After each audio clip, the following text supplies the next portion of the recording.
tal? Buenas tardes a todos, ¿cómo están? Otra transmisión, una pequeña eh, participación del sitio, una suerte de masterclass breve, pero no sea demasiado prolongada, donde voy a hacer una suerte de síntesis entre algunas cuestiones muy actuales que nos están tocando vivir, respondiendo a algunas preguntas que me hacen y articulando esto a la filosofía, al psicoanálisis y algunas cuestiones de discurso. Para eso voy a tomar un texto que es de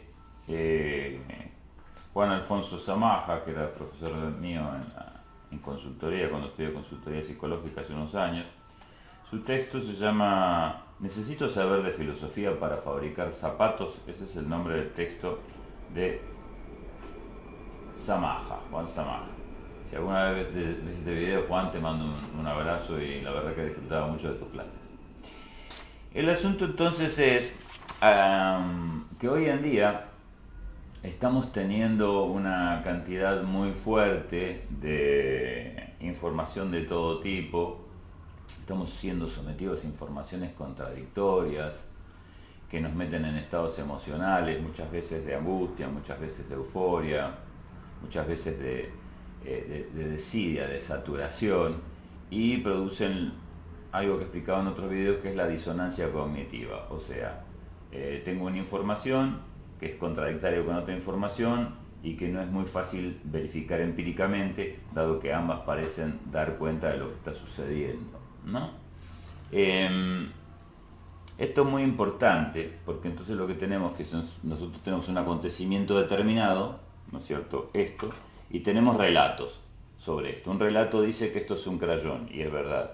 Y otro relato dice que esto es plástico con tinta, y es verdad. Entonces tenemos a veces relatos diferentes para un solo acontecimiento, y a veces esos relatos entran en contradicción. Y esa contradicción es lo que se produce dentro de una persona y que la confunde y que le produce cierto tipo de estrés, un estrés cognitivo, lo voy a llamar así. Tiene efectos en el cuerpo y una cantidad de cuestiones. Frente a todo esto, una de las preguntas que me suelen hacer es: bueno, Fernando, ¿cómo abordamos la cuestión? ¿En qué nos puede ayudar la astrología? ¿En qué nos puede ayudar el psicoanálisis? ¿Cuál sería la forma de emancipación de todas estas cuestiones en las que nos vemos atrapados por distintos tipos de informaciones, versiones, discursos, presiones, leyes, amenazas de cosas que nos van a pasar? Virus desconocidos, con tiempos desconocidos para su solución, vacunas posibles con tiempos también desconocidos de cuándo aparecerán, vacunas que pueden hacernos daño, vacunas que parecen que pueden salvarnos, políticos que quieren protegernos, políticos que nos encierran y pasan por encima de nuestros derechos. O sea, hay una mezcla tan grande de todo esto que la incertidumbre, el grado de incertidumbre que esto genera, tiene efectos en el cuerpo, y lo voy a explicar un poquito en el video como lo he explicado en otros, efectos concretos. Esos efectos concretos en el cuerpo que se dan a nivel endocrino, es decir, cuando el cerebro empieza a tratar de interpretar la realidad, si interpreta una realidad buena, produce una satisfacción y produce endorfinas, produce cosas lindas. Si interpreta la realidad y esos acontecimientos producen dentro de mi cerebro una interpretación de la realidad negativa, eso produce dentro mío noradrenalina, hormonas del estrés, oxitocina, etc. Y me disparan la ansiedad, la angustia, el deseo de salir corriendo o de irme hacia adentro, de aislarme de todo o de agredir al otro. Porque el estrés produce estas dos reacciones básicas en el cuerpo, que son huida o ataque. Ahora bien, la pregunta es, frente a todo esto, ¿qué nos puede ayudar? ¿Qué nos puede servir? ¿Y cómo logramos? Emanciparse quiere decir lograr algún tipo de independencia, de libertad. Eso quiere decir la emancipación. De libertad del orden establecido, que puede llegar a estar siendo angustiante, o que es un orden que yo no elijo, o que es un orden dudoso, que es un orden constrictivo, etc. ¿Está bien? Que se me impone de alguna manera. Entonces la pregunta es, la emancipación, ¿cuál sería la manera? Bueno, lo primero, lo que yo voy a plantear es que el primer punto de libertad el primer punto de emancipación, ¿sí? El primer punto de autoafirmación es interno, es personal, es individual. O sea que el primer lugar donde se libra la batalla, vamos a ponerlo entre comillas, entre todas estas versiones y todas estas presiones, el lugar donde se está librando esto es en la subjetividad, es dentro de nosotros. Margaret Thatcher, allá por los años 80 y pico, dijo que el terreno del capitalismo, ¿no es cierto?, el objetivo y el terreno del capitalismo eran las almas. Fue una frase muy conocida, muy fuerte, que estaba señalando que el terreno donde actúa el capitalismo es nada más y nada menos que la subjetividad.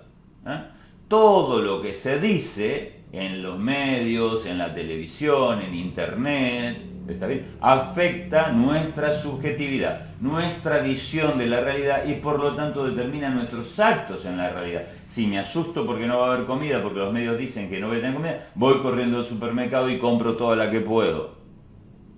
Es un ejemplo.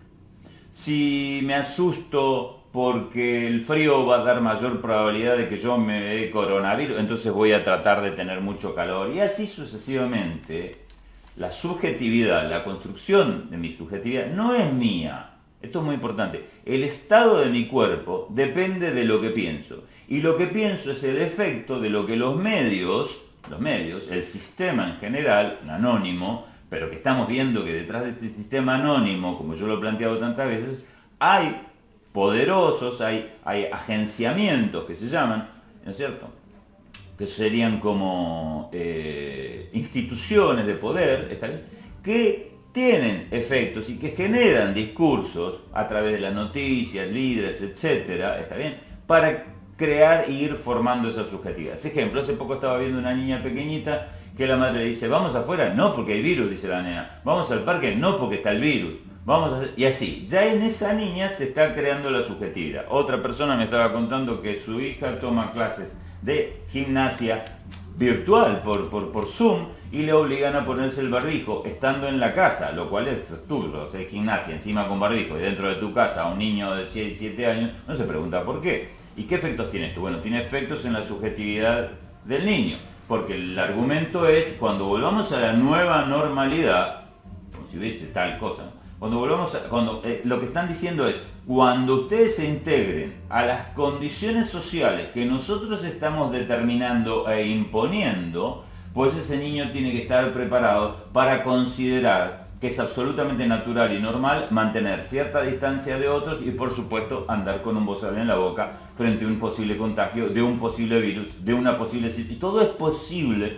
Y uno pregunta, bueno, entonces la subjetividad, lo que cada uno de nosotros tenemos en nuestra mente, y grupos, se producen espacios de subjetividad. Un espacio de subjetividad es un espacio donde están todas las subjetividades, supónganse ustedes, pandemistas. Del otro lado hay otro espacio donde están todos los sujetos y subjetividades antipandemistas. Es decir, volvemos a esta cuestión de las grietas, ¿no? Derechistas contra izquierdistas, capitalismo versus comunismo, Boca versus River, etcétera, división religiosa, todas las divisiones que nosotros vamos a ver, políticas, religiosas, ¿está bien?, sexistas, etcétera, todas esas divisiones que nosotros podamos pensar, se soportan en cuestiones de conceptos e ideología. Simplemente se trata de una forma de pensar o de una estructura ideológica versus otra. Quiere decir que las grietas empiezan en la mente.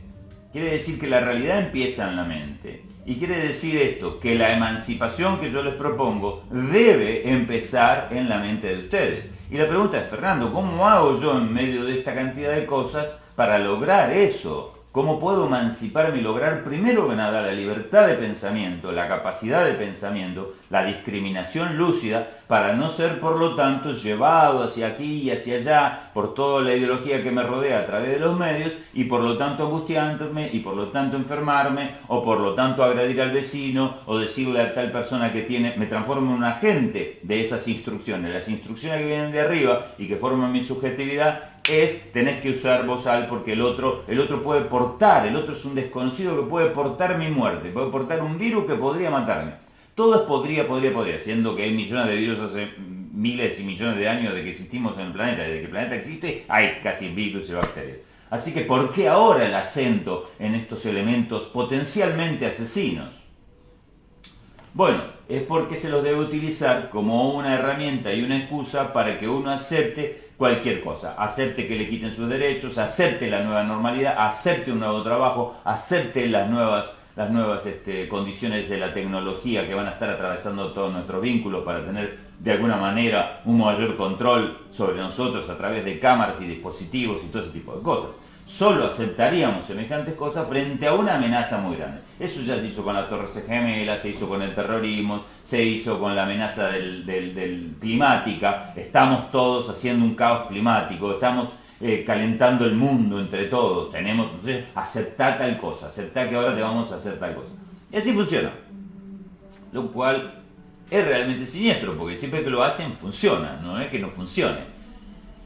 Entonces la pregunta vuelve a ser, ¿dónde se da? Es muy importante, ¿dónde específicamente existe o se da la posibilidad de libertad, conciencia, emancipación? Y el primer punto de resistencia a esto que está pasando, la resistencia que es prendo fuego en una cubierta en la calle, hago una barricada en algún lugar, ¿cuál es el primer punto y dónde nosotros tenemos que trabajar para no transformarnos en agentes de estas instrucciones? Me meten las instrucciones, me las creo por miedo y le digo a mi vecino, vos sos un asesino, vos andás sin barbijo, vos me podés, llamo a la policía.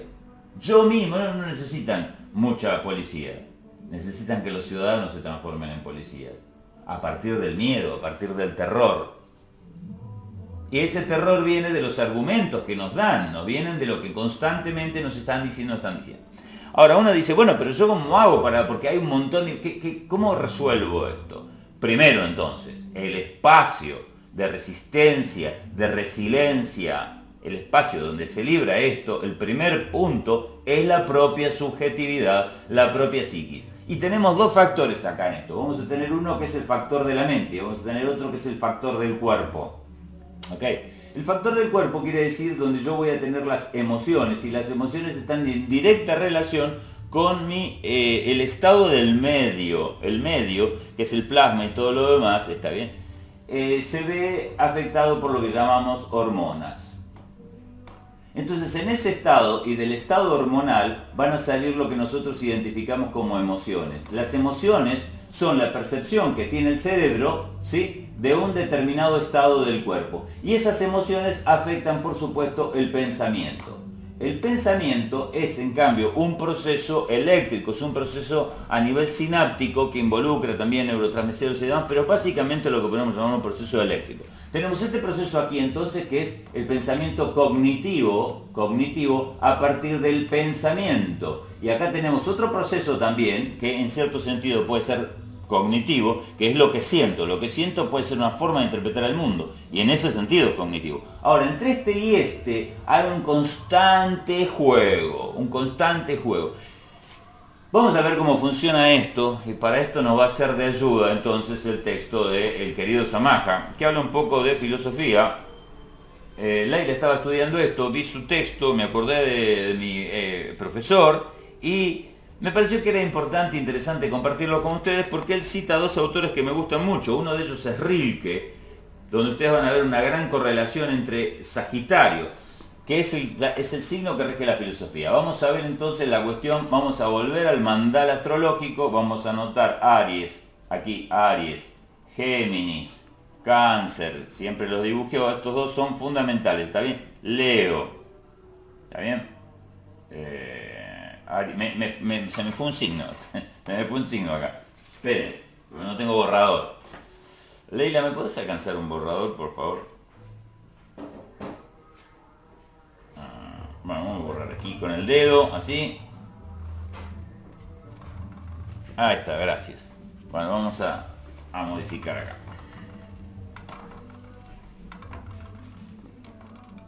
Vamos a poner así. Aquí tenemos a Virgo. Aquí tenemos a Leo, aquí tenemos a Cáncer, aquí tenemos a Géminis, aquí tenemos a Tauro. De aquí vamos a tener a Libra, y aquí vamos a tener a Escorpio, y finalmente vamos a tener a Sagitario. Sagitario es un signo importante porque es donde históricamente, digamos, la astrología a partir de todos los cientos de años que lleva, ha ubicado el concepto de la filosofía. La filosofía la vamos a ubicar en Sagitario. Uno podría preguntarse por qué y qué relación tiene la mente abstracta con la mente concreta, y todo este despliegue que está aquí, un factor muy importante acá es el planeta Mercurio. Mercurio y Júpiter, y aquí en Virgo también está Mercurio. Entonces uno dice, bueno, vamos a ver cómo se organiza el psicoanálisis, la filosofía, todo esto que estoy explicando acá del cuerpo, y la astrología en una posibilidad de emancipación. Primer título de Samaja es interesante. Lo primero que plantea Samaja, no lo voy a leer todo, pero toma algo de Hegel, es que lo voy a decir yo en otras palabras. La filosofía es un acto de un ser vivo, es un acto vivo, por lo tanto. Filosofar, primero que nada, que todavía no he definido qué es un acto vivo. Como todo acto vivo, tiene un despliegue. Y como todo despliegue, es recién cuando se consuma, cuando se cierra o se clausura, que se puede evaluar totalmente. Sería algo así como decir, hasta que no pasen unos 2 o 3 años, no vamos a tener conciencia total de las implicaciones del momento que estamos viviendo ahora. Eso lo he explicado muchas veces cuando digo, yo escribo la frase, hoy mataré. Ustedes van a entender que hoy voy a matar. Hoy borro el punto y pongo, hoy mataré a mi mujer, punto. Vuelven al inicio de la frase para entenderla, Fernando va a matar a su mujer. Borro el punto y pongo a besos y pongo de nuevo el punto. Hoy mataré a mi mujer a besos. Vuelvo al inicio de la frase y el sentido que cae es un sentido afectivo, emocional, nada que ver. Quiere decir que hasta que yo no voy puntualizando, esto sería clausurando en filosofía, clausurando, poniendo puntuaciones en mi vida, términos que suelen ser dolorosos porque esto tiene que ver con Saturno, ¿no es cierto? El cierre, el punto, es un límite. Solo cuando yo puedo cerrar una frase y puntuarla, puedo volver al inicio de la frase y entenderla en su totalidad. Hegel lo va a decir así. Dice, no se puede decir lo que es la filosofía antes de desplegarse, antes de existir, antes de su desarrollo vivo. Bueno, esto es una lectura que estaría haciendo Samaja de Hegel. Hegel puntualmente dice, la conciencia de ella nos suministra al mismo tiempo la clave del fin subjetivo, que consiste en hacer del estudio de la historia de la filosofía una introducción al conocimiento de la filosofía misma. Vale decir, solo en la práctica, en el despliegue y en las puntuaciones y en las clausuras van cayendo los sentidos y voy pudiendo tomar algo de ahí. Lo cual es muy importante. Quiere decir que muchas cosas empiezan y uno no sabe a dónde lo están llevando hasta que finalmente algo sucede. No sé, conozco a alguien, está todo muy romántico, qué sé yo, termino teniendo relaciones con esa persona y esto que empezó así, en un determinado momento se transforma en un hijo y uno dice, wow, ¿qué pasó? O sea, no venía de esa manera. Bueno, que uno no veía cómo venían las cosas. Había detalles, había indicios. Este es el punto. Si yo hubiese interesado en el método de anticoncepción y demás, pues no habría pasado eso. Pero en el momento estoy como, bueno, está todo bien, esto es romance, esto no es un hijo. Resulta que después de un tiempo sí es un hijo y ese hijo trae un montón de cuestiones de parejadas. Y dice, mirá, yo no sabía cómo empezó esto. Pero ahora, en el momento del parto y que aparece el pibe, o en el momento que viene y me dice, che, estoy embarazada, ahí hay un punto, hay una finalización, ahí es un... ¿Y ahora qué hago? Ahí miro todo hacia atrás, lo que había venido haciendo, y tomo conciencia. Voy al médico y me dice, mire, usted tiene cáncer. ¡Chao! Me está diciendo, mire, usted se le acaba la vida. Usted no es eterno. Y es ahí donde yo siento un fin total, siento Saturno, siento la castración, cierto que no soy eterno, que no puedo hacerlo todo. Y a partir de ahí, que me detengo y digo, ¿y qué he venido haciendo de mi vida? ¿Y cómo he vivido mi vida? Y ahí es donde puedo hacer una reflexión. Esos puntos que me pone la vida permiten que yo haga una reflexión. Por eso la curva que presenta Sagitario, en realidad el glifo del signo de Sagitario, es una flecha, pero es una flecha con curva. Es muy interesante esto porque esto es muy antiguo y la mayoría de los astrólogos no lo saben. Es una flecha curvada, es una flecha que implica un movimiento de retroacción, lo que Lacan va a llamar el famoso après-coup. Vamos a avanzar un poco sobre el segundo título de este apunte, que es ¿qué actitud requiere filosofar? ¿Qué vendría a ser filosofar? ¿No es cierto? Entonces cita aquí este muchacho a Emilio Durkheim, es un tocayo, Durkheim, ¿no?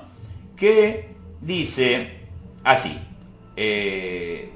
al intentar definir el objeto de estudio de la sociología, lo que luego se denominó hecho social. La sociología quiere definir qué es lo que estudia. Y si yo soy sociólogo, pertenezco al campo de la sociología, y quiero saber cuál es mi objeto de estudio, o sea, ¿a qué me voy a dedicar a estudiar? Ese objeto de estudio, el objeto de estudio de la matemática son los números, supongan ustedes, y las relaciones entre ellos. El objeto de estudio de la psicología es la psiquis, supongan ustedes, ¿no? Bueno, y así, uno se pregunta, ¿el objeto de estudio de la sociología cuál es? Bueno, se habla del hecho social. Entonces dice, que luego se lo denominó hecho social, ¿no es cierto? Al intentar definir entonces la sociología, el estudio de la sociología, él decía, Durkheim, que si nosotros partimos de la creencia de que el ser humano es un ser social y que social es todo fenómeno que ocurre al interior de la sociedad, ¿qué está diciendo? Bueno, miren, cuando se cierra con una cantidad de gente, cuando hay un inicio, ¿no es cierto? Surgen personas, Géminis, surge el lenguaje, surgen personas que hablan entre ellas, se reúnen y hacen el conjunto euleriano, hacen una empalizada y alrededor de esa empalizada está la selva y hacia adentro de la empalizada, ¿no es cierto?, están las personas y esto sería la primer aldea, ¿está bien? Lo que sucede hacia el interior, vean estos vectores que van hacia adentro, que es muy importante en Cáncer, lo que sucede hacia el interior, dice Durkheim, ¿está bien? Son los fenómenos que ocurren al interior. Dice que social es todo fenómeno que ocurre al interior de la sociedad, que las acciones que realizamos individualmente o en grupo se realizan indefectiblemente en un contexto social. Entonces, esta categoría debiera cubrir todas las expresiones de un humano, de manera tal que todo lo que éste hiciera sería plausible de ser estudiado por la sociología. Pues sí, hasta aquí tiene sentido. Sin embargo, Durkheim no es, digamos, un caído del catre, no es sonso, no. Dice, se da cuenta de cosas, Durkheim dice. Sin embargo, Durkheim consideraba que no era esto una buena pista, que si bien muchas de nuestras actividades se realizan en sociedad, no es cierto, en cambio, que todas ellas estén significativamente atravesadas por lo social en un sentido específico. Hay muchas actividades que están atravesadas por otras cuestiones, por ejemplo, biológicas, anatómicas, cósmicas, no sociales. ¿Está bien? Ahora bien, uno puede preguntarse cómo se relaciona lo que Durkheim está diciendo de lo social, y cuando yo expreso esto que está acá, se entiende por qué Capricornio aquí va a venir a representar, ¿sí? Saturno y Capricornio van a venir a representar las leyes que organizan y que emanan al mismo tiempo y vuelven al mismo tiempo sobre lo social. ¿Está bien? Lo que va a significar esto es que de modo análogo, ¿está bien? Si bien la actividad filosófica es un ejercicio del pensamiento, porque uno no puede filosofar sin pensamiento, yo no puedo hacer este video sin palabras y sin discursos y reglas de pensamiento y de discurso, etcétera, ¿está bien? Y un lenguaje, un idioma en común, además el español, ¿está bien? Si bien es cierto que entonces que para la actividad filosófica se requiere el pensamiento, no es cierto a la inversa que todo ejercicio del pensamiento sea un filosofar. ¡Pum! Primer punto. Claro, tiene sentido. Porque mucha gente, ustedes van a ver que se reúne por ahí, se encuentran, hola, ¿cómo estás? Bien, ¿y vos qué haces? Che, ¿viste la pandemia? Sí, la pandemia es un desastre. Muchas cosas, y el otro dice, no, esto es un engaño.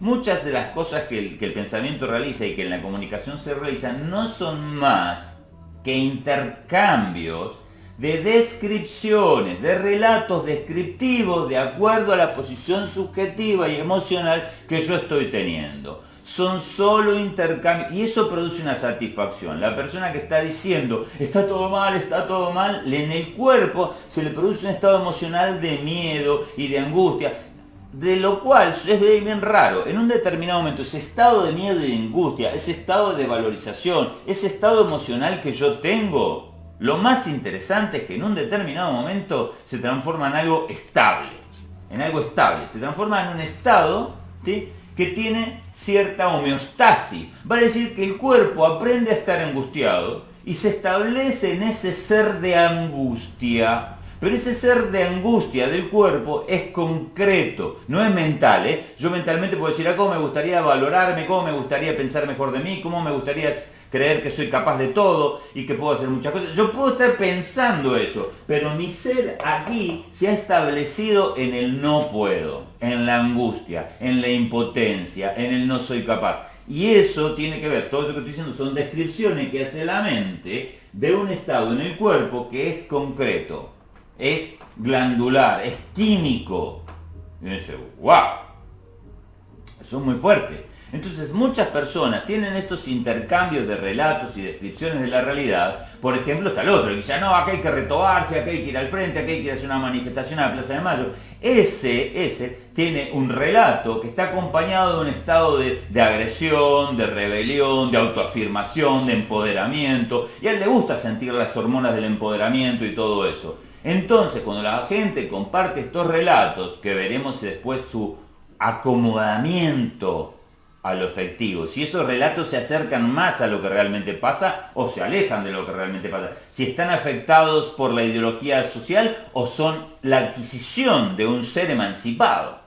Porque puede ser que lo que yo estoy relatando, como en este caso, sea el resultado de haber ejercido cierta emancipación sobre los discursos que me habitan. No es lo mismo que el que viene meramente a repetirme lo que le han estado diciendo los medios, lo que le han estado diciendo la televisión. Ese es el que normalmente en los medios se lo llama zombie, ¿no? Esta es la estigmatización que hacemos, así como hacemos con nosotros la estigmatización de que son conspiranoicos, como otros hacen la estigmatización de otras cosas. De hecho, esa palabra muchas veces lo uso yo. Digo el zombie, o digo el dormido, la persona que solamente está repitiendo cosas que escucha, relatos, y esos relatos retroalimentan su estado emocional, aun cuando ese estado emocional sea de angustia. Aun cuando ese estado emocional sea de angustia, lo que va a pasar es que se retroalimenta, produce esas hormonas y las células se acostumbran a consumir eso, tienen receptores las células y están recibiendo todo el tiempo esas hormonas del estrés, de la angustia o de la excitación o del estímulo, etcétera, etcétera, etcétera. ¿Se dan cuenta ustedes la importancia de lo que estoy diciendo? Ahora bien, por lo tanto, entonces, usar el pensamiento, tener actividad cortical neuronal y estar hablando no significa estar filosofando. No, yo simplemente puedo estar repitiendo lo que me entró por acá sin ningún tipo de procesamiento, ni duda ni nada, y sintiendo que tengo pertenencia. Yo estoy repitiendo el discurso de los pandemistas y de mi gobierno pandemista, de que hay que estar encerrado para salvarnos todos, porque me identifico con esas personas, me identifico con esos líderes, tengo una relación afectiva de identificación, me da identidad. De ahí que, por supuesto, lo que se haya fomentado, sobre todo en el mundo, en los últimos cientos de años, hayan sido los partidismos, los ismos, cristianismo, capitalismo, budismo. Los ismos es lo que facilitan la cooptación de grandes cantidades de personas y la generación de estos espacios de subjetividad, está bien, que hacen que la persona simplemente sea como un niño, sugestionado o creyendo lo que se le dice. ¿Esto tiene algo que ver con el planteo de la filosofía? No. ¿Esto es filosofar? No. Por eso dice acá clarísimamente, y está muy bien dicho, o sea, todo ejercicio del pensamiento, sí, para filosofar hay que ejercitar el pensamiento. Todo ejercicio de pensamiento, sin embargo, no es filosofar. Bueno, por lo tanto, además de tener un deseo particular de hacer filosofía, dice el texto, debemos poner en práctica un método particular de pensar. Acá viene la pregunta de bien, está bien. ¿Qué significaría entonces, en este contexto, un pensamiento emancipatorio, un pensamiento propio, liberado? ¿Cuál sería el método y cuál la manera? Esta es una pregunta hoy, mayo de 2020, en medio de una crisis mundial, donde nos han encerrado mundialmente a todos y han causado un aumento del desempleo impresionante, una crisis financiera global. Se han arrastrado hoy en la Argentina 9 de cada 10 hogares de clase media. Está endeudado, tiene deuda de tarjeta o deuda de despensa o deuda de algo o pidió plata. Y la deuda, estaba leyendo un informe, ¿no es cierto? A nivel, se calcula que está en los 1.2 millones de pesos en este momento, si sumáramos el global de toda la deuda que todo el mundo tiene. Lo cual es gravísimo. Y uno se podría preguntar, pero todo esto en la Argentina se ocasionó ¿por qué? Se ocasionó porque ha habido hasta el momento 500 muertes por el coronavirus. Y uno dice, pero ¿y cuántas muertes, como dice el presidente? El presidente de la Nación Argentina dice en un momento, bueno, a mí Guinés, el ministro de Economía, me dijo, busquen, está en la entrevista con Fontevecchia, me dijo, el año pasado hubo 32.000 muertes por gripe y neumonía. Este año el COVID va a matar gente. Y este año el COVID en Argentina ha llegado a matar ahora 500 personas, de las cuales, de esas 500 personas, muchos ya estaban en edad de muerte. O sea, miren las noticias, 82 años, 87 años, 90 años, 100 años, y lo publican como 100 años murió de COVID. Entonces uno dice, frente a esta primer premisa, el año pasado murieron 32.000, segunda premisa, ahora miren, mueren 500, ¿por qué? Dice, ¿pero qué pasa? Dice él, ahora los individualizamos, ahora los contamos de a uno. Y ahora yo te voy diciendo, se murieron 5, se murieron 10, se murieron por esto, de un virus que no sé dónde está, y genero una paranoia que justifica que yo haga un montón de cosas, estos 500 bien manejados justifican que yo me tome medidas que 32.000 nunca me importaron. Entonces uno dice, esto es psicoanálisis también y es filosofía. Y es escuchar el relato y extraer del relato del otro su verdad. Quiere decir, yo no sé cuántos muertos, yo no sé un montón de cosas, porque estoy acá encerrado como todos ustedes haciendo un video. No tengo toda la información. Lo que sí puedo hacer es escuchar lo que el otro me dice y extraer de la lógica de lo que el otro me dice cuál es su punto de enunciación y qué está queriendo hacer el otro. Y vamos a ver esa entrevista que el mismo presidente en un momento dice, bueno, apenas termina de tirar estos números, dice, bueno, pero ahora los contamos de a uno, y yo no quiero que muera nadie en la Argentina, ¿no es cierto? Dice, yo estoy comprometido, no quiero que muera nadie. Bueno, entonces no tendría que querer que se muera nadie de infarto, que se muera nadie, o sea, nadie de pobreza. Se mueren chicos huichís en el norte de la Argentina, de una etnia, de hambre. ¿Qué pasa, Alberto? ¿No te importa que se mueran los huichís? Porque yo no te he escuchado tener un compromiso con los niños que se mueren de hambre en Argentina, bien extraño. Pero sí tengo el compromiso con los muertos que vaya a traer el COVID, porque la OMS me lo dijo. Y uno escucha eso y él dice, y no sé cuándo vamos a volver a abrazarnos. No sé cuándo te voy a poder dar la mano, le dice al periodista. Con lo cual genera este estado de profunda incertidumbre, porque está diciendo a nivel cognitivo, no hay datos. Te está diciendo, puede pasar esto, puede pasar lo otro, yo quiero salvar a todos. 20 minutos después de la entrevista dice, el problema de la gente es que quiere vivir por siempre. Dice, el problema es que la gente mayor quiere vivir mucho, y entonces tenemos mucha gente vieja ahora, y entonces yo le tengo que pagar a esa gente vieja. Lo dice literalmente, búsquenlo en entrevista con Fontevecchia. Entonces decís, pero si en un momento me dijiste que te importaba que no se muriera nadie, ¿cómo después me decís que el problema de la gente que quiere vivir por siempre? Ahí vamos a tener incongruencias, ahí vemos como un discurso, no importa si de Fernández, si de la OMS, porque la OMS ha tenido esta cantidad de argumentos, usen barbijo, después dice, no, el barbijo no sirve para nada, después dice, el virus, de vuelta. Esto lo dice el presidente de la Nación Argentina en la entrevista que tiene con Fontevecchia. Al principio pensábamos que el virus se moría con la temperatura, después nos dijeron que no.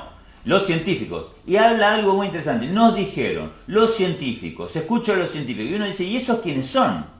Habría que particularizarlo, digo, habría que saber específicamente de qué se está hablando. Pues no, son referencias abstractas que simplemente producen un estado emocional. Me garantizo, los científicos en el mundo siempre han dicho que las lagartijas traen problemas. Sí, pero ¿qué es el científico? Dijeron, yo puedo decir cualquier cosa diciendo los científicos del mundo dicen. Entonces uno dice, wow, esto es muy interesante, porque acá vemos de vuelta el manejo del discurso para crear un estado emocional, para que ese pensamiento luego vuelva sobre la realidad, etcétera, etcétera. ¿Ven lo que estoy diciendo, verdad?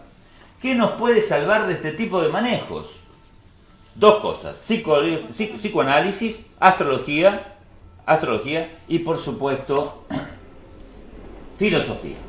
Este es mi planteo para darles a ustedes una herramienta que permita cierto nivel de emancipación. Ahora, ¿qué va a decir entonces? El punto este va a ser, bueno, ¿en qué consiste? Primero que nada el psicoanálisis. El psicoanálisis consiste en escuchar un discurso de alguien y de ese mismo discurso, ¿sí?, ir extrayendo, esto se llama clínica, ir extrayendo la teoría y las conclusiones. O sea, la verdad está en el sujeto, la verdad de lo que está diciendo el presidente en ese caso está dentro del discurso del presidente. Uno solo debe saber escuchar. Esto es psicoanálisis.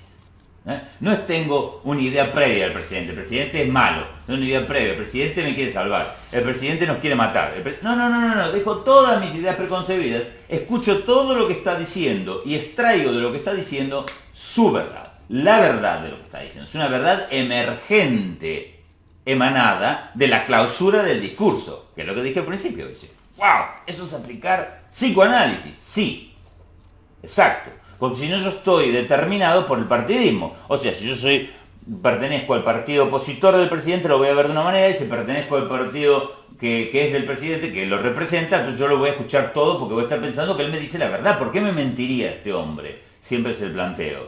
¿Por qué querría Bill Gates vender 7.000 millones de vacunas al mundo? Si ya tiene mucha plata, ¿para qué querría tener más plata? Bueno, este tipo de pensamientos, este tipo de preguntas, clausura, porque en vez de obtura, en vez de yo responderme a la pregunta, si este tipo está haciendo eso y quiere vender más, pues tiene que tener algún motivo. Bueno, ¿cuál es el motivo? Y empiezo a imaginar cuál es el motivo. No, lo primero es cerrarlo. No, ¿por qué lo harías? A la inversa, la pregunta me la tiro al revés. Bien. Vamos a ver entonces, avanzando en la cuestión de la filosofía, ¿qué es la filosofía?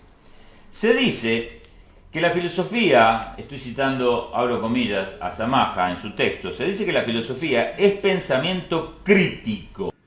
Pensamiento crítico viene a parar acá, a Virgo. No es meramente palabras, significantes sueltos, que son los que se transforman en los ladrillos del pensamiento. En Virgo, en Géminis, tenemos por lo tanto las palabras, lo voy a dibujar así, como ladrillos del pensamiento. Son las unidades, los significantes, lo que me va a permitir, voy a poner significantes acá, lo que me va a permitir estructurar un pensamiento. Eso es lo que significa el signo de Géminis, así digamos en genérico en el zodíaco. ¿Está bien? Esos significantes van a reunirse luego en un grupo, en un conjunto, que va a permitir una psiquis de la cual va a emerger como centro y como protagonista el yo como ego. El yo es el centro de donde viene todo ese tipo, digamos, de donde viene la capacidad de identificarse y concientizarse, la conciencia. Y el ego es ese yo, ¿está bien?, identificándose con un montón de significantes. O sea, soy blanco, rosarino, argentino, radical, de Boca. Eso formaría el ego. El ego son todas las identificaciones y todas las palabras, todos los significantes Géminis, con los que el yo se viste y se reviste luego de haber quedado en un determinado grupo, en una determinada familia, etc., en el signo de Cáncer. ¿Ven qué fácil que es, verdad? Y es ese yo el que luego aquí en Virgo va a ir a avanzar sobre la realidad para cogitarla, entenderla. Y por supuesto van a existir, acá van a aparecer lo que se llaman las reglas. La regla, la estructura va a aparecer en Virgo. Entonces, volvamos. Es pensamiento crítico. El pensamiento crítico quiere decir que es entonces una forma de pensamiento que va a buscar analizar, que va a buscar poner en duda sobre todo. Pero bueno, no es tan sencillo esto de la filosofía. Parece fácil, pero no. Miren. Porque es un pensamiento crítico que se posiciona frente al discurso del otro. Acá tenemos algo importante. Va a ser un tipo de pensamiento, entonces, ¿sí?, que yo voy a decir, porque aquí, que es donde está la filosofía, que es una cosa sagitariana, aquí, filosofía, ¿sí?, viene luego de haber pasado por Virgo, de haber pasado por el encuentro con el otro, o sea, un pensamiento crítico en relación al discurso del otro. Libra es un signo de aire, quiere decir que es un signo de la palabra y es el signo del otro, es el signo de los pensamientos del otro y de las leyes que se arman con el otro en un reconocimiento de la diferencia. Cuando el pensamiento crítico se posiciona frente al otro, no respondiendo al orden, sino cuestionando el orden implícito dentro del pensamiento, y puede deconstruir, Escorpio, desarmar, desentrañar esos procesos de los discursos del otro, puede aparecer, por lo tanto, la filosofía como una actitud sagitariana. ¿Por qué? Porque Sagitario está en tensión, o sea, está en cuadratura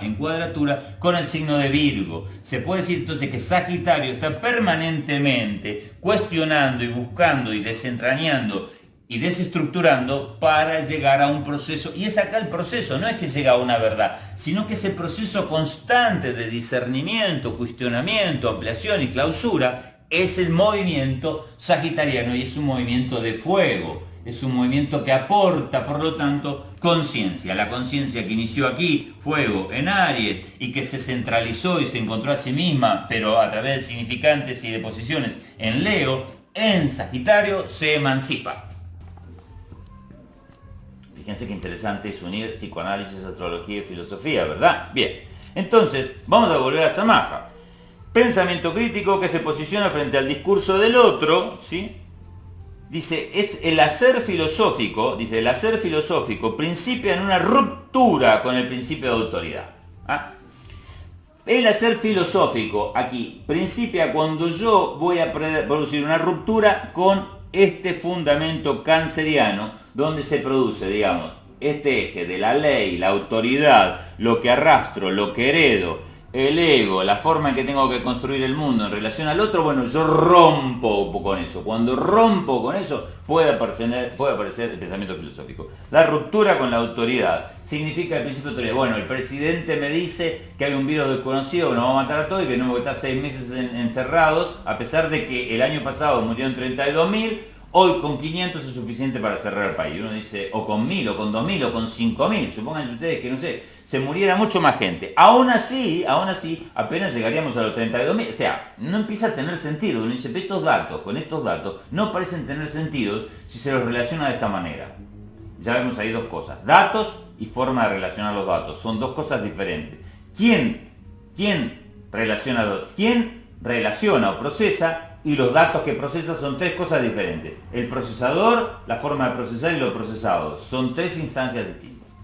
Entonces vamos a ver qué dice acá. Una de las primeras cuestiones es entonces la cuestión de lo establecido. No puede haber filosofía si yo meramente repito. La filosofía no es repetir, es describir lo que ya está pautado. No puede ser eso. Es por lo tanto traerme a mí como protagonista de mi propio pensamiento, emancipándome. Es establecerse, es reconocerme, salir del sueño y decir, a ver, voy a pensar qué estoy diciendo. ¿Ese es un teléfono o esto es todo un sueño? Esa capacidad de cuestionar no debe confundirse con una cuestión de pura rebeldía infantil, de decir yo no quiero nada me importa. O sea, no es el nihilismo. No es el nihilismo. Entonces dice, continúa el texto, es decir, cuando dejo de creer que el discurso del otro es la verdad. Filosofía entonces es cuestionar y hacer una ruptura con el principio de autoridad cuando dejo de creer que el discurso del otro es la verdad. Samakha aquí no dice que es la verdad. No, así que lo voy a decir yo. Cuando el discurso del otro, está bien, el relato del otro, ¿sí? Yo dudo de que corresponda y sea la única interpretación posible de lo que mis sentidos me dicen, ahí eso se llama dudar de la verdad. Porque la verdad en este sentido es el relato que se adecúa, ¿sí?, a la percepción de lo que mis sentidos me dicen. Entonces, si a mí me dicen por los diarios, se muere gente, yo digo, se muere gente. Y alguien viene y me dice, bueno, que hay un virus y que nos va a matar a todos. Yo digo, ese relato es consistente con lo que me está diciendo acá los diarios. Es verdad que se muere gente. Cuando después me dicen, no, pero mira que se mueren 32.500 al año en la Argentina. Nada más que en la Argentina. Voy a decir, pará. Esa otra información no es consistente con el relato que te me está diciendo. Hay que hacer un trabajo. Por eso Virgo también señala una casa que es la casa 6, que es la casa del trabajo. Debe hacerse un trabajo. Entonces, punto 1. Filosofar es poner en duda que el relato que el otro tiene de lo que pasa en la realidad efectivamente es la realidad. Si yo no puedo hacer eso, lo cual requiere trabajo, y me quedo en la situación cómoda de lo que me dicen es la verdad, está bien, esto sí, y simplemente salgo a repetirlo, ¿sí?, y me voy metiendo en ese estado emocional que ese relato me produce, y me voy adaptando a ello. Digo, bueno, ahora uso barbijo, bueno, ahora me quedo en mi casa, bueno, ahora que me paguen menos, bueno, ahora que mis hijos no. Bueno, si yo me voy metiendo en eso, ¿sí?, voy quedándome nulo. No soy ya un sujeto, no soy alguien activo, no soy un ser humano. Lo propio del ser humano es justamente pensar, ¿no? Y entonces dice, si yo entonces, cuando dejo de creer que el discurso del otro es la verdad, y solo admito esa creencia, si resulta, dice Samakha, solo admito que puede ser cierto eso, como ustedes pueden estar cuestionando lo que yo estoy diciendo ahora, solo deberían admitir lo que yo estoy diciendo ahora. Escuchen, solo deberían admitir lo que yo les estoy diciendo en este video. Si resulta razonable para ustedes, a partir de una evaluación que ustedes mismos hagan de la congruencia de todo lo que estoy diciendo, la percepción interna de sus propias emociones y experiencias y la relación con la percepción de la realidad que tienen, inmediata. Solo así. Quiere decir que ustedes no deberían creer lo que yo estoy diciendo, solo porque me quieren o me siguen en mis videos hace mucho tiempo. No deben hacerlo. Incluso vamos a darle una vuelta más de rosca al tema. No solamente se trata del otro. Voy a seguir con el texto, ¿no? Lo importante, voy a saltarme un párrafo acá. Lo importante, porque no es esto de que, bueno, entonces está buenísimo ser crítico, tengo que andar criticando todo, ¿no es cierto? Y a todo el mundo. Yo soy un filósofo y digo, che, esas zapatillas son una porquería. Eso no es filosofar, pero eso es criticar, Fernando. Estoy haciendo una crítica ahí. Todos dicen que esas zapatillas fueron buenas y esas zapatillas son una porquería. No, eso no es una crítica, eso es una opinión, eso no es filosofar. No es lo mismo. Hay mucha gente que dice, yo pienso y yo quiero opinar en tu muro y yo tengo derecho a opinar cuando yo los estoy, digamos, interpelando y convocando a través de estos videos, específicamente de estos. Estos videos son específicos al margen de lo que Astrología para Todos hace, ¿eh? Porque no falta que me diga, ¿por qué no hablar de astrología? Y nací el 27 del 11 del 54, ¿y qué me va a pasar? ¿Me va a salir un grano en la nalga mañana? Bueno, nunca falta el que me hace ese tipo de preguntas. Narcisistas, obvio. Bueno, este video no es para ese target. Lo que quiere saber esas cosas pide un informe. Entonces es importante entenderlo. En estos videos, entonces, yo interpelo a un proceso lúcido, esforzado, de cuestionamiento de lo que digo yo o de cualquier cosa. Pero no opiniones. Me dice, ¿por qué no se puede opinar? No, opinar no es lo mismo. Opinar es decir, me gusta el chocolate o esa zapatilla no me gusta. Eso es crítica y opinión. Y se llama doxa para los griegos. No es lo mismo que la filosofía y la epísteme.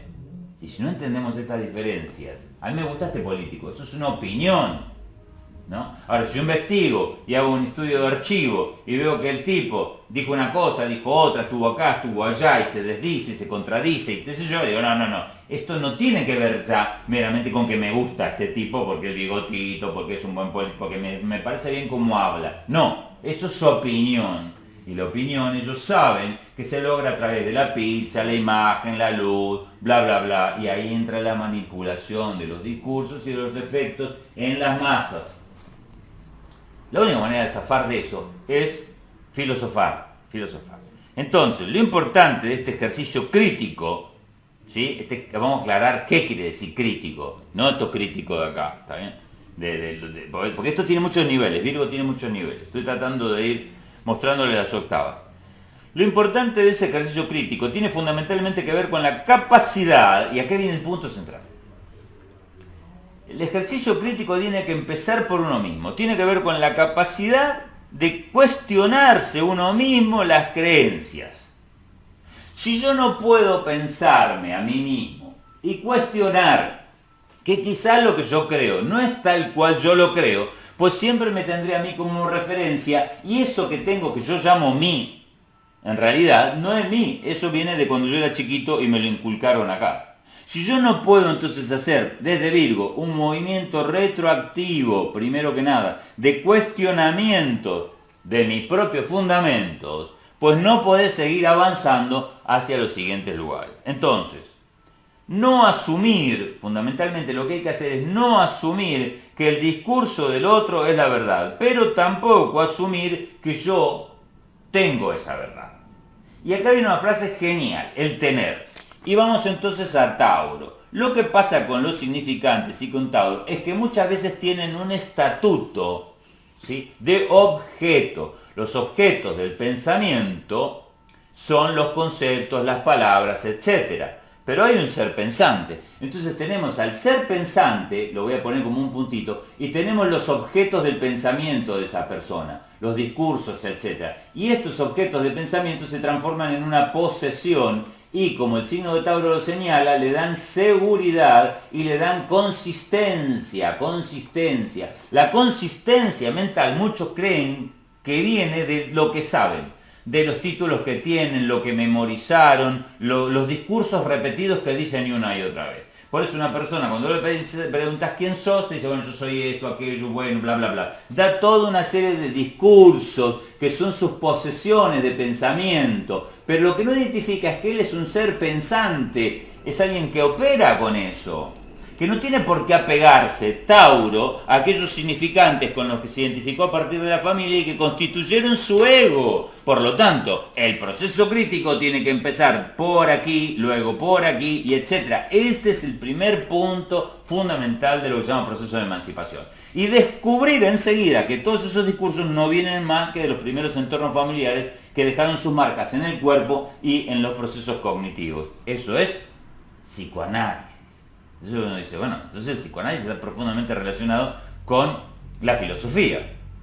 Sí, absolutamente. No habría psicoanálisis sin filosofía. Pero hay un problema, y es que mucha de la filosofía actual no considera el psicoanálisis, porque se ha transformado de vuelta en una lucha de argumentos y de consistencias y de posiciones ideológicas y de relatos. Por eso vamos a ver muchos filósofos y pensadores hoy en día en el mundo que no están cuestionando lo que está pasando.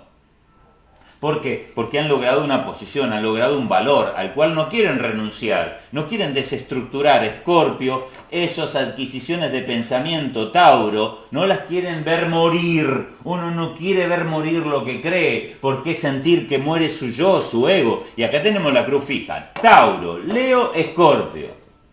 Tauro, Leo, Escorpio. Mis propiedades tangibles, físicas, mi celular, mis propiedades mentales, mis propiedades de relato hacen a mi identidad y yo no quiero verlas morir, destruirse. Pero si yo pasara por el proceso de destrucción de esas identidades y decisiones, entraría en la fase Acuario, que es la fase de la emancipación y la libertad. Solo puedo acceder a la libertad si de Sagitario, por este proceso que estoy explicándole de la cruz fija, puedo pasar al signo de Acuario. Quiere decir que la filosofía me lleva y me conduce eventualmente a un proceso individual, Saturno, Capricornio, solitario, que me va a conducir, por supuesto, a la libertad y la emancipación. ¿Me decís? ¡Wow! ¿Cómo? ¿La filosofía Sagitario me lleva aquí? Sí, obvio. Y eso me lleva, por supuesto, a Piscis, de algo de lo que no voy a hablar hoy. Entonces, vamos a volver a tomar esto porque es muy importante. Porque soy yo el que piensa, pero el que piensa no es lo pensado. ¿Cómo? No. El que piensa, no lo he pensado. Yo sostengo estos papeles, pero yo no soy estos papeles. Yo puedo soltar estos papeles y tomar otros papeles. Puedo cuestionarme estos pensamientos, estas ideologías, soltarlas y darme cuenta que soy yo y en mí reside la capacidad de tomar otras ideas y otros papeles y cuestionarlos, confrontarlos con la realidad, dejarlos y tomar otros. Ese proceso donde empieza a constituirse aquí el filósofo, una nueva identidad, el filósofo. Y esto lo vamos a ver en los signos de fuego. ¿Está bien? Hay estas identidades, este espíritu. El espíritu viene de ahí, algo profundamente dinámico.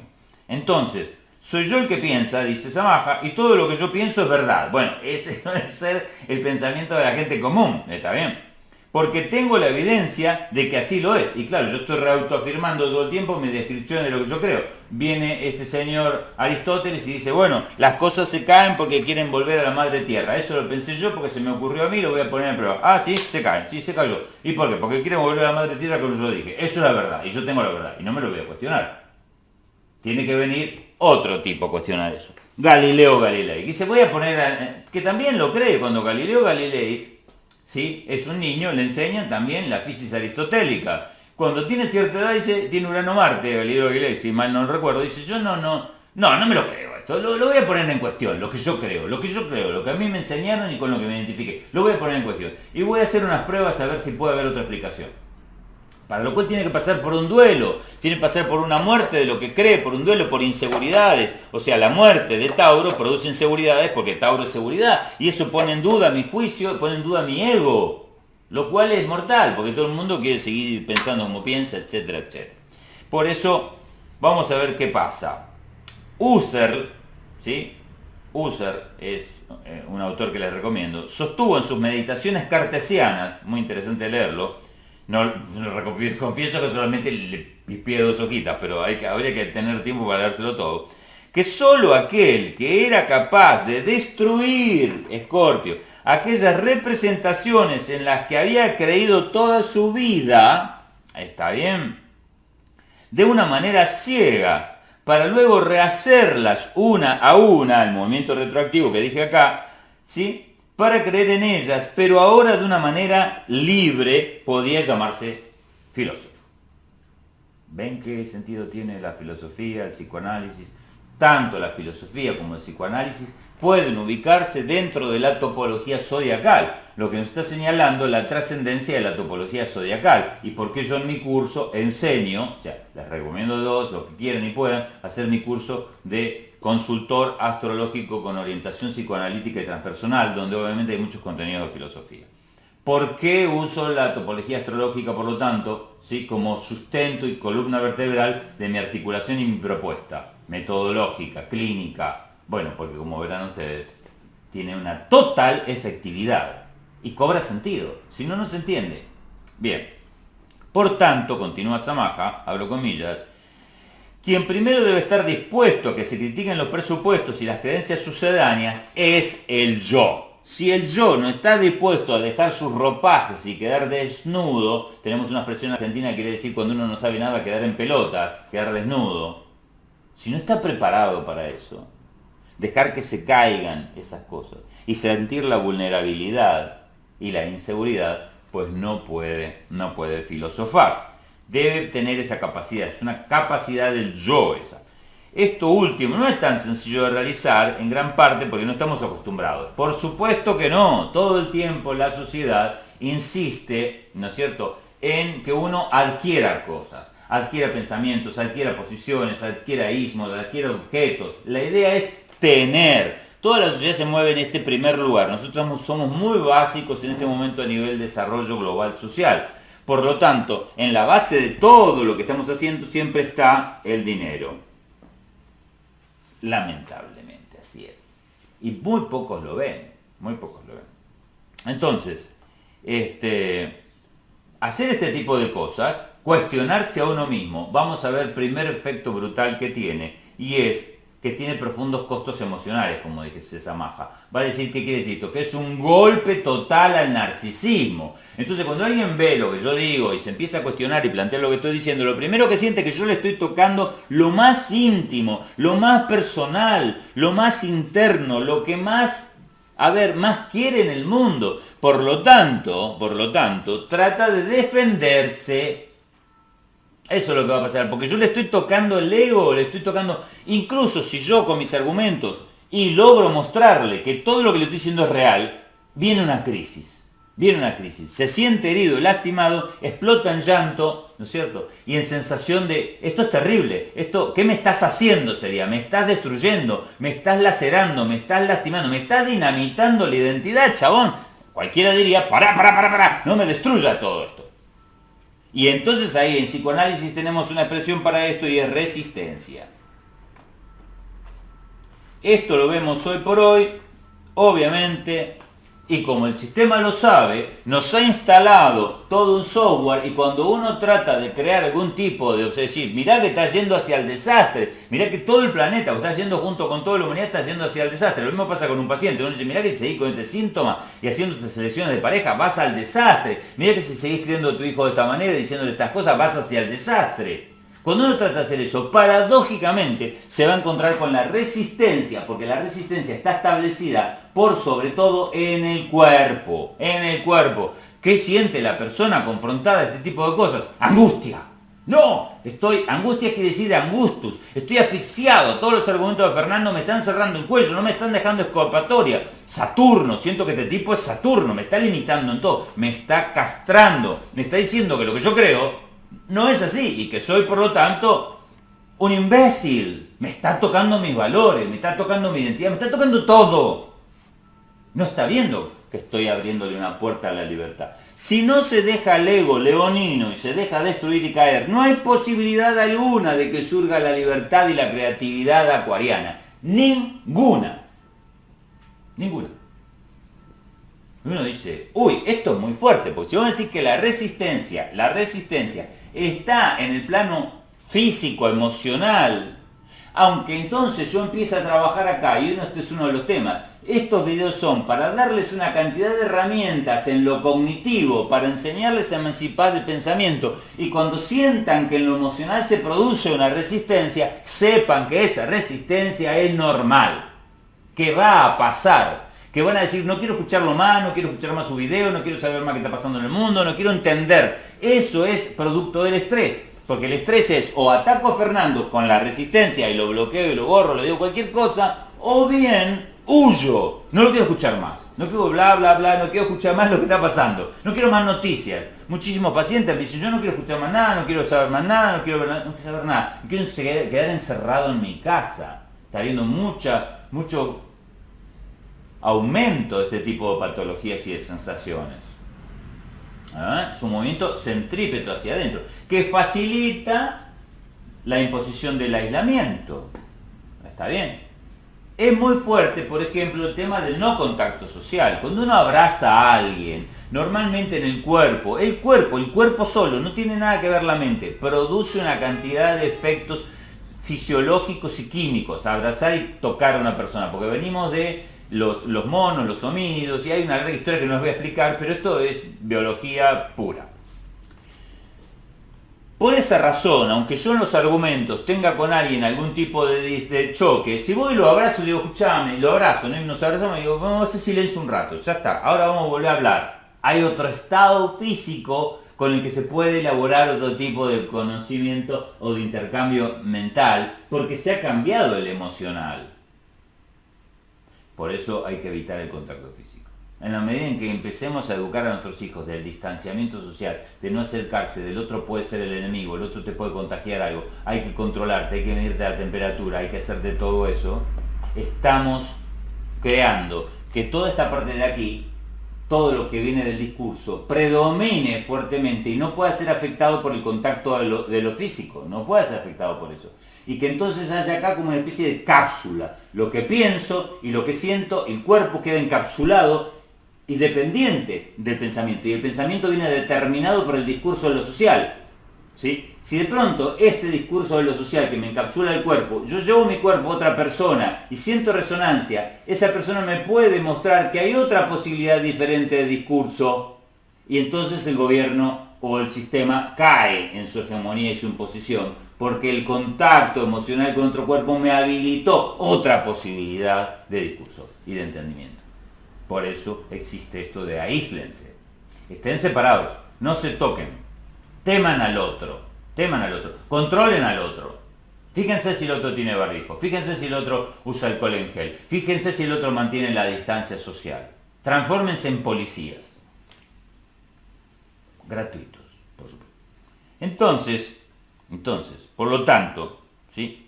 Uno debe estar primero dispuesto a que se critiquen los propios, uno debe estar dispuesto a hacer una poderosa, una exhaustiva deconstrucción de sí mismo, lo cual no es fácil. Esta autocrítica, vuelvo a Samaja, este movimiento de pensamiento sobre la interioridad, porque es sobre la interioridad, debe provocar necesariamente, y esta es la parte genial, un cierto extrañamiento. La palabra es muy buena. Se provoca un extrañamiento. Tiene dos acepciones la palabra extrañamiento. Extraño de algo que no sé qué es y extraño de que necesito ver a alguien. Y con esto vamos a ir cerrando un poco, vamos a ir hacia Rilke. Dice, me gusta esa palabra, Samaja, porque, como dije, representa estas dos cuestiones, ¿no? Porque yo creo que soy tengo esta identidad, leo, hago la deconstrucción, y cuando hago la deconstrucción, muchas personas le pasan terapia, que dicen, pero soy yo, pero si yo creo que yo soy así, así, así, yo creo que soy bueno y esto y lo otro, y resulta que cuando me analizo, descubro que soy egoísta, descubro que soy miedoso, descubro un montón de cosas de mí, de las que quedo extrañado, digo, ay, pero no puede ser eso. Hay un extrañamiento. Hay un extrañamiento y hay una muerte también, y hay un duelo. Extrañamiento, muerte y duelo. Eso es muy fuerte. Muy fuerte. No puede aparecer nada nuevo a menos que haya siempre una ruptura con el pasado. Entonces, es interesante lo que dice Rilke, porque es al mismo tiempo que yo pierda el viejo ego cuando llego a Escorpio, cuando llegue a Sagitario y construya de nuevo en el signo otro, el tercer signo de fuego, pueda sentir que me extraño a mí en tanto extraño mi identidad. Rilke va a decir, ¿con qué fin cabalgáis por esta tierra envenenada? O sea, ¿por qué se mueven los filósofos? ¿Por qué cabalgan y cabalgan? Y es una metáfora muy interesante que la del caballo, que pertenece al signo de Sagitario. ¿Por qué este movimiento incesante, ¿no? En contra de los perros turcos, en contra de uno mismo inclusive. ¿Por qué este movimiento incesante de autodeconstrucción y autoobservación y etcétera? ¿No es cierto? Y el marqués sonríe y dice, para volver.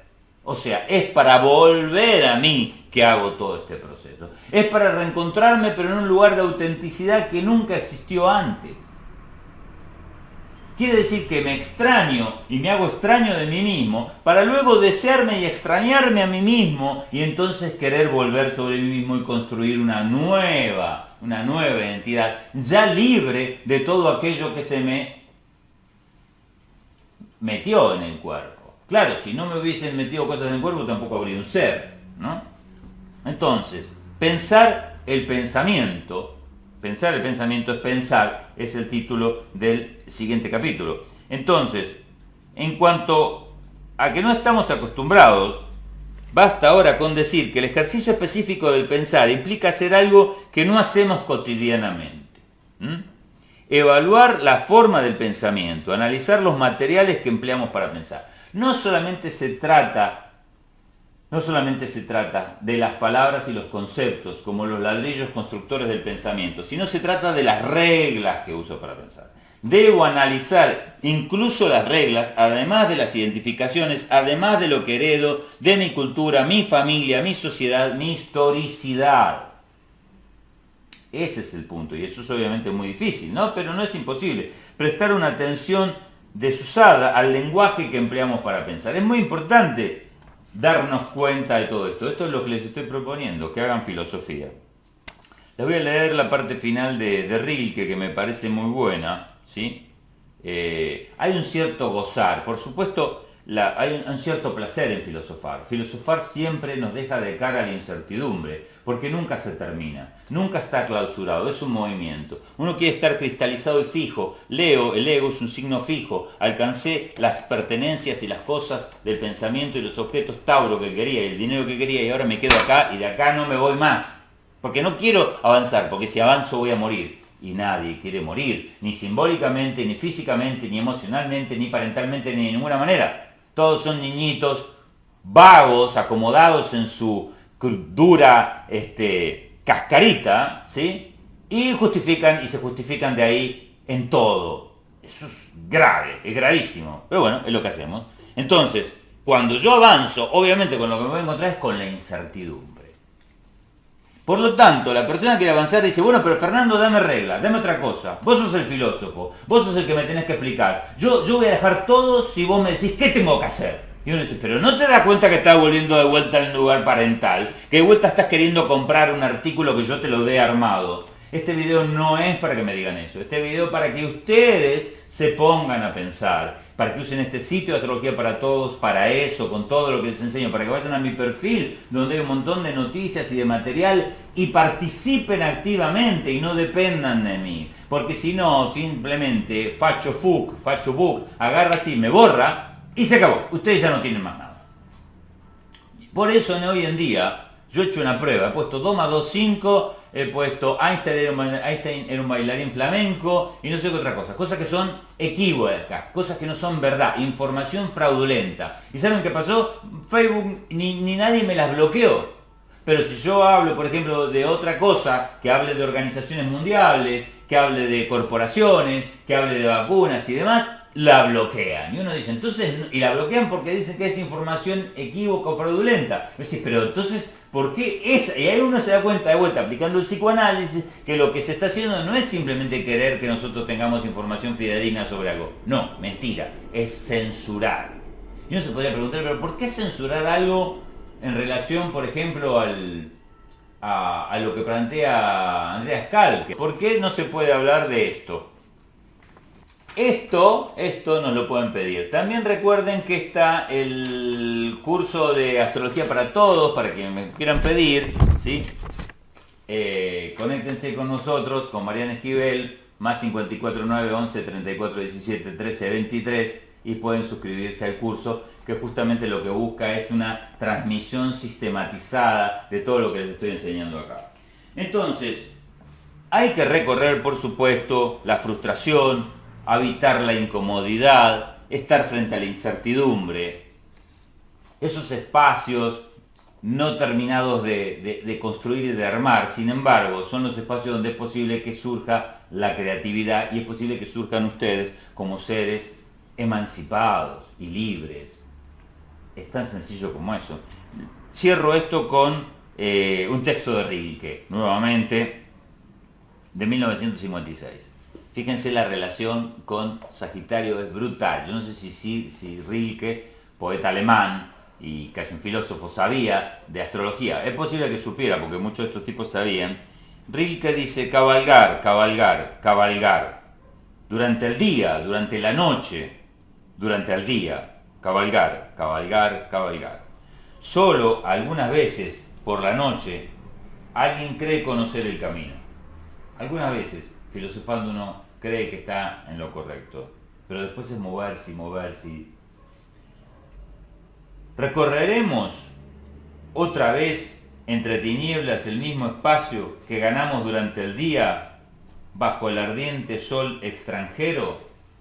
Volveremos. Y Sagitario rige el extranjero. Y Rilke dice, es posible. Es posible. Que tengan un lindo sábado y nos estamos viendo en algún otro video. Si te gustó el video, dale like, compartilo con tus amigos y suscríbete haciendo clic en la campanita. Muchas gracias.